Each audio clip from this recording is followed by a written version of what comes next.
Hello everybody and welcome to another hobby cheating video, and today we're going to talk about glazing. We're going to talk all about glazing. We're going to show lots of ways we can use glazing, how to glaze, all that sort of stuff. I'm going to say glaze like 1,000 times and it's a fun word to say. So this came from a couple questions and discussions I had with people recently, and it sort of solidified in my mind because I see a lot of questions about glazing and there's a lot of confusion about how to do it and how it's different from just a wash or things like that. And I think it's probably one of the more useful tools you can have in your painting arsenal. It's sort of one of the things you need to achieve a really finished look to something and to achieve high contrast. But I think at the same time it can be a little tricky to do it. So we're going to kind of talk about how we glaze in the various situations, where it can be used, etc. It is certainly not, it is one of the methods to achieve a blend, though certainly not the only method. So I've got my little ogre here, my little ogre. I guess he's a bellower or something. He seems very upset. Or maybe he's just yelling at his friend Bob. I don't know. His friend Bob's probably over there and he just wants to get his attention. So let's call this ogre Larry. So Larry here, we're going to do some glazing on him. So what have we done so far? Well, not much. He's been zenithaled, and then I put a nice even flesh tone over the top of his skin areas with an airbrush. Now, you'll notice I did a thin layer of that skin. I effectively glazed out of the airbrush with the skin, and there's a couple reasons for that. You'll notice you can still see the shadows where I didn't put it on as strong. Glazing flesh tones with a brush I find to be not as easy. So let's talk about what is good to glaze and what's not. Before we actually put brush to model, let's talk about it. So first things first, darker colors. So here I have like some dark browns and black browns and blues. Glaze easier than lighter colors. Okay? It is true white being one of the most difficult things to make a glaze out of. Because the more white that's in it, the more opaque every single bit of pigment is going to be. Okay? And what you're trying to do with glazing is make something transparent. So the less white that's in the paint, the easier it will be to glaze with it. White reflects all colors. Darker colors reflect less. Okay? Pretty straightforward. So, when you're thinking about applying a glaze, one of the tricks I like to do is to glaze darker colors and then apply my highlights as a sort of stronger spot and then glaze it down. You'll see how that works. That's effectively undershading. And I would say it's the main way I paint. The second rule is when you're thinking about glazes, some colors just naturally work better than others, especially over a straight zenithal. Blues, greens, purples, as long as they're dark, are fantastic as a thin glaze over a traditional black, green, or sorry, black, gray, white zenithal. Things like orange and yellow generally need to be over a different midtone, something that's like brown, dark brown, mid-brown, ivory. Red can kind of work over either. Red is a very naturally transparent color. Red is kind of its own beast. So for today I'm going to use a different selection of colors. We're going to talk about him. He's going to have some very colorful pants by the time we're all done. So over here on the wet palette, I have some paints already loaded up. I have everything you see out here, which again, it doesn't really matter what I'm using for this. This is a selection of browns, blues. I've got a little sepia ink because we can glaze with inks and anything like that as well.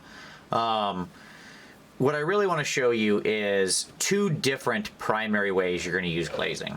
So let's get this guy in here.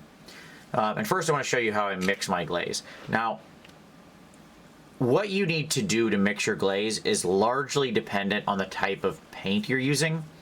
So if you're using something like a Vallejo or a Games Workshop paint, they have a lower pigment density than something like a Watercolors or a Scale 75. Meaning that to make a great glaze out of them. It may, varies paint to paint, be necessary to use something like a thinner or a glaze medium. This has it in the name. It's probably fairly obvious that's what it's useful for. I'm not going to use either of these today. I'm going to do it with just water because of the paints I'm using, but just know that you're replacing the water that I'm going to use with these, and that's fine. What that does is it keeps your paint a little smoother, prevents it from going glossy, prevents it from breaking up. These are especially useful if you are trying to glaze with lighter colors because they will prevent chalkiness. Okay? All right. So let's actually prepare our glaze. And what I'm going to do is I'm going to start with the left side of his pants here. We're going to make this side of his pants brown. This is one of the easier sort of glazes. Browns and blacks and things like that are generally very easy. So I'm going to actually take some of my Arbuckle's brown here. And I'm going to just get a nice little dollop of it over here separate. Then I'm going to go into my water, and I'm just going to push it down into my wet palette. Work it around, work it around. Go back into my water. Work it around, work it around. I'm actually smoothing it out and pushing it down into the wet palette so that more water seeps up through osmosis. Spreading it out a little, seeing how I like that. Now, a couple important things. I'm going to go back and rinse this brush. The reason I do that is because that brush still had a bunch of original paint in it from when I went into the thick paint itself. Okay? And I don't want that in this case. I want only this thin paint. Hence why I rinse my brush. The next thing I'm going to do is I'm going to test it. So here on my hand I've got some white paint. Right? And so I'm going to grab a little bit of this and I'm going to run it over the top. And what should happen is I should get a very thin color like that. Okay? And that looks great. Okay. So, let's grab some of that. And what we're going to do is, I'm not going to put it straight to the model. Okay? I get a nice big brush load of it over here. And then comes the most important thing when glazing. We're not washing. So we're going to take our excess paint with all the water, and we're going to just touch it. Oh, sorry, I touched it off there. Just touch it to the paper towel. We want to wick off the extra water because when we're doing this, what we don't want is it to run everywhere and to become this crazy mess. Okay? What we're trying to do is get a smooth, even, thin coat that preserves all the shading and all the detail. One of the best parts of doing a glaze is that it preserves, you don't lose anything. All these little threads, all these little tiny micro details, I don't lose any of that because my paint is so thin. So you notice it goes over top and I preserve all my highlights. Now, one of the things you can do with glazing, and it works especially well with things like browns and stuff like this, is these pants weren't incredibly strongly zenithal. You can still see that there's a nice deeper shadow in some places and stuff like that. But if I want to build it up, I've also got some just Mojave white here on my palette. So I'm just going to grab a little of that. One of the things we can do, again, I wicked off the excess, is I can come in here and I can pick out these highlights very quickly. I'm just going to grab that with some white. We'll run the brush sideways up here. And I hear what you're saying, Vince, this is supposed to be a glazing tutorial. Why are you suddenly painting with basically a white paint? Well, great question, imaginary person. The reason I'm doing that is because one of the other things you can do with glazing is very quickly create incredibly strong contrast with undershading. And I can do that by slapping down that white, right? So what I get is these really strong areas. I let that dry completely, okay? And then I go back into my glaze, might even thin it a little more, get a little water on the brush, get into that glaze. Now, as it stands right now, look at how much liquid is in the end of that brush. Look at that. Look at how thick with paint that is. Way too much. So again, we bring our paper towel, we wick off our excess paint, right? or excess water. Now that we have a thin, look at the difference. Now that I have a controlled amount, I just take that thin glaze and go right over the top.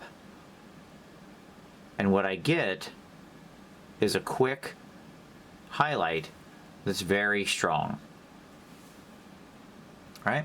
Look at how that stands out. And that took basically no time. I didn't have to smoothly blend anything out, carefully building up thick layers and trying to work them back down. No, none of that, right? Now at the same time, I'm going to go into my darker color here, my black leather. I'm actually going to grab a little black ink so I darken it up even more on my palette. Using inks to thin out your paints can be a great way to also preserve the effectiveness of your paint, the intensity of your paint, because inks naturally have a higher medium content, so you can get your paints thin using inks in a really nice way. I like to mix ink in with other paints where appropriate to get them nice and thin and flowing without losing too much of the strength. Okay. So now we've got a nice thin darker color. Again, gonna rinse off my brush because that has still original paint in it, and I'm trying to make a glaze here. I'm gonna grab a little bit of my paint, wick off the excess, give it a test. All right, that looks nice, very weak, that's what I want. And now what I'm gonna do is I'm gonna get some of that darker color. I'm gonna reinforce some of my shadows here.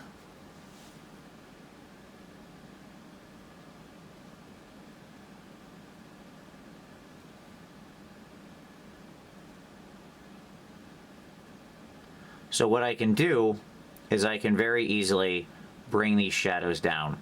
Now, in this case, some of these things might have been picked out very nicely by a wash, like these little folds. These are perfect for a wash. But this big flat space of his butt, like that just doesn't look good when it's washed, because you get coffee staining, you get stuff like that. Glazes are great for creating shadows and transitions on broad, flat spaces, like this guy's big, flat, like Larry's big, fat, dumpy butt here, okay? Now, I can also do that whole trick of undershading and highlights multiple times to just build up a particular area, right? So if I wanted something to really pop here, like I want that stuck up piece to really pop, and I want the top of his butt. This little badunkadunk here can really, I want that to really build up. Okay. So again, excuse me. Again, I've built back up that white. I'm gonna let that dry, and then what I'm gonna do is just run a thin glaze over top. An important thing about glazing is in between steps you do need to make sure everything is completely dry, okay? If you're laying down glaze layers, you need the new layer, or sorry, you need the old layer to be completely dry before you go try to lay down the new layer, okay? Because you will start pulling up paint really easy. These are very, very thin layers of paint, and if you keep getting them wet, you'll pull them up real easy. So just let it dry completely before you go in and you do your next layer. And there you go. Now you can see we've got a nice transition. We got those two areas really popping out. And again, a few seconds of work. Now he's got some nice pants. As opposed to over Zenithal, the other thing you can do is glazing is great for things like adding shadows and contrast into things like flesh tone. So I can actually use this same color palette to create both my deepest shadows and to tint my flesh. So I'll show you two different ways we can go about that. I'll kind of reestablish my glaze here.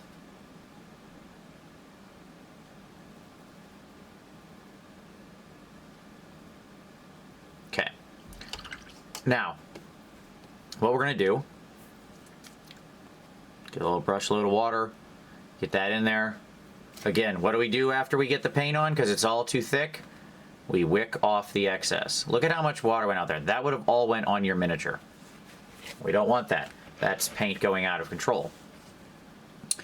And so instead, what we're going to do is we're just going to bring these shadows down here into the lower areas. Very controlled fashion.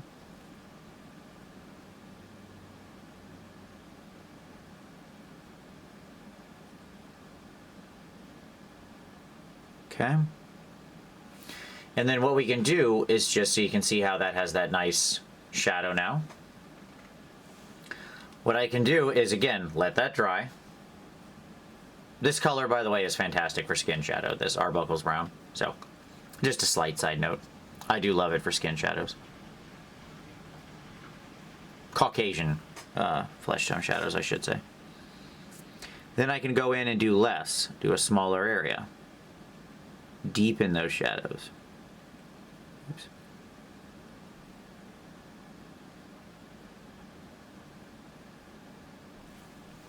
Right? So now, getting deeper. The point is, it's thin enough that the transition is naturally pretty smooth. Okay? The other thing I can do is over here I have some of this just very like light brown color. This can also help with just kind of tinting flesh. So again, let's go ahead and make our glaze. Watercolors is a gel medium, just like scale 75. It doesn't make a huge deal, it just means that you have to be more careful when you mix your water. So I'm going to go ahead and mix that in there. Now this is a wonderful tone for adding a nice warmth to flesh. This brown too, there's a couple good sepia inks that will do this. But this is about the color. It's got a very orangish tone to it. Skin, Caucasian skin, is simply the color orange with white added. That's the simplest way to think about it. That's a drastic oversimplification, but it's not that far off the mark. There's a lot of other rich tones in there as well, but base sort of Caucasian flesh tone is nothing more than the color orange with white added in. Okay? So we can take fairly orange browns like this, and we can use them in a glaze to really get a fun tone back into our flesh and make it feel much more vibrant and alive. So again, we've got a thin glaze. Sorry. We're just going to take it and lightly run it over everything but the highest highlights, including the shadows I just did.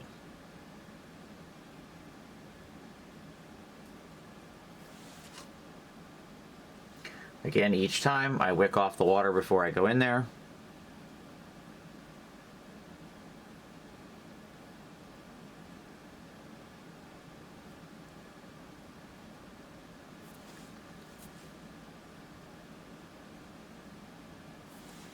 Right? And you can see how we get that nice, rich tan effect, but our old shadows are still preserved. Right? Look at the difference between this side and this side. Right? And nothing I've done here, this is what, 3 layers of paint? I mean, it's taken me a little while because I've explained it, but nothing tricky about this. Doing actual colors beyond these sorts of browns is still much the same. So here I've also got I've got 2 different blues. I've got a Holder blue and an Amarth blue, which are just, one you can see is very bright, one is not. So let's grab this very dark blue. And again, I'm gonna get my glaze going here. Some of the, you always need to test the amount of water. Like one of the great challenges with sort of doing any kind of tutorials is I often get questions like, well, what's the ratio to do a glaze? How much water or medium to paint? There is no answer to that. Let me shortcut that right now. Because every paint is different and has different pigment, different brands, and even in a single brand, there are different pigment densities and intensities in the color lines. So there is no one answer to that. The answer is, that's why you mix it until it looks right, and then you test it. That's why we test on the back of our thumb or something like that to make sure. So that looks good. So doing a blue is much the same.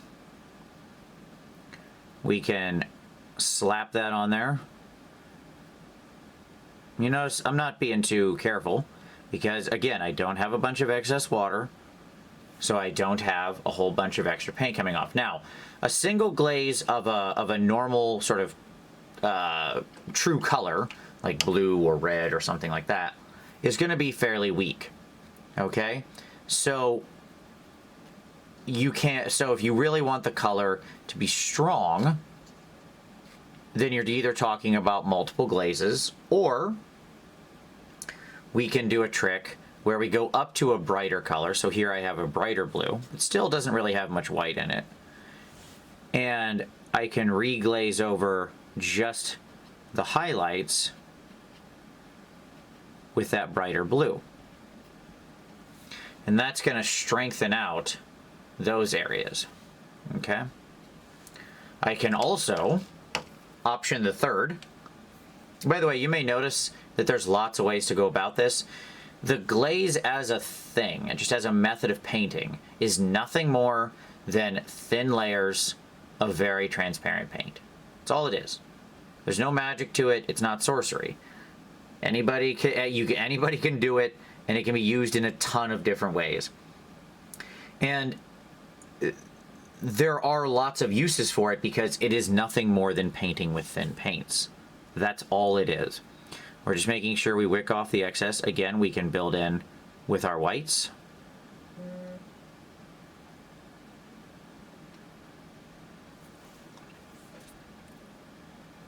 Smooth out that edge a little. All right, so we get that white nice and built up. We let that dry. And then we'll go back into our bright blue.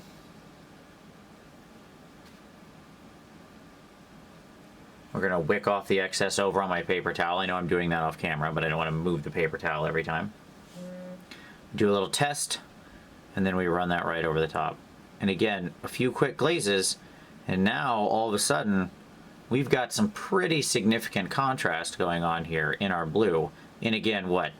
I don't know, what would have actually been 20 seconds of work, right? Then I can grab the darker color, and I can bring that down. Reinforce that a little with my shadows. I can go back to that original dark black brown I had, and I can really get those deep shadows hiding down here in his crevices. Ugh, ogre crevices. Right? So with those three quick applications, look at this. Like, that is not all the shadow of the miniature, to be clear. Oops, sorry. Right? We have created those shadows.